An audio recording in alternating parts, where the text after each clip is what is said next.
उद्धव ठाकरेंच्या दिल्ली दौऱ्यानंतर राज्यात मात्र महायुतीच्या नेत्यांकडून त्यांच्यावर निशाणा साधणं सुरूच आहे। नरेश मस्केंनी एक वेगळाच आता आरोप केलेला आहे। उद्धव ठाकरेंनी दिल्ली दौऱ्यात दक्षिण आफ्रिकेतील घोटाळेबाज गुप्ता बंधूंपैकी एकाची भेट घेतल्याचा आरोप हा करण्यात येतोय।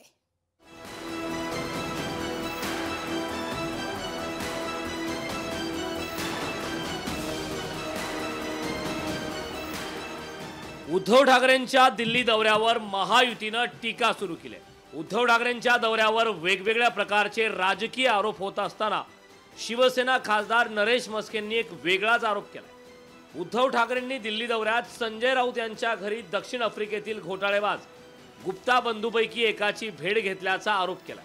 ही भेट कशासाठी झाली असा सवाल ही नरेश मस्केंनी केला।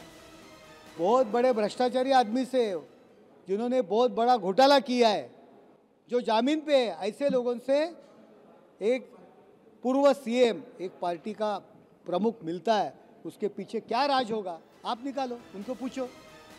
शिवसेनेनं नरेश मस्केंचे आरोप फेटाळून लावले। मस्के वारेमाप आरोप करत असल्याचा टोलाही त्यांनी लगावलाय।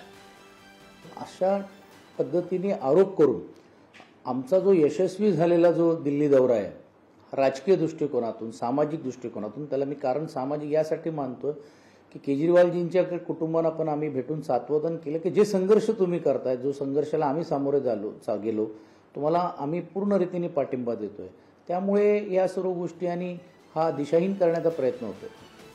बेलगाम आरोप करताना नरेश मस्केंना खासदार असल्याचा विसर पडल्याचा टोला शिवसेना उपनेत्या सुषमा अंधारेंनी केला। नरेश मस्के सारखे काही लोक आहेत की त्यांना हे लक्षातच येत नाही की अरे आता आपण खासदार झालोय, आता आपण काही ठाण्यातले कुठले तरी लल्लू पंजू वसुली करणारे कोणी नाही, वसुली भाई नाही राहिलेलो, आता आपण खासदार झालोय, आपण आता खासदार झाल्यासारखं वागलं पाहिजे।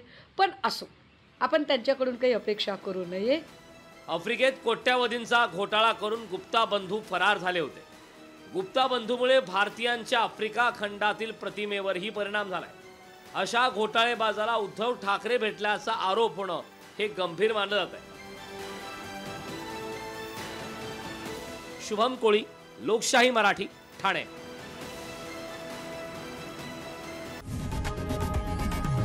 लोकशाही मराठी ऐका, पहा, जागरूक रहा।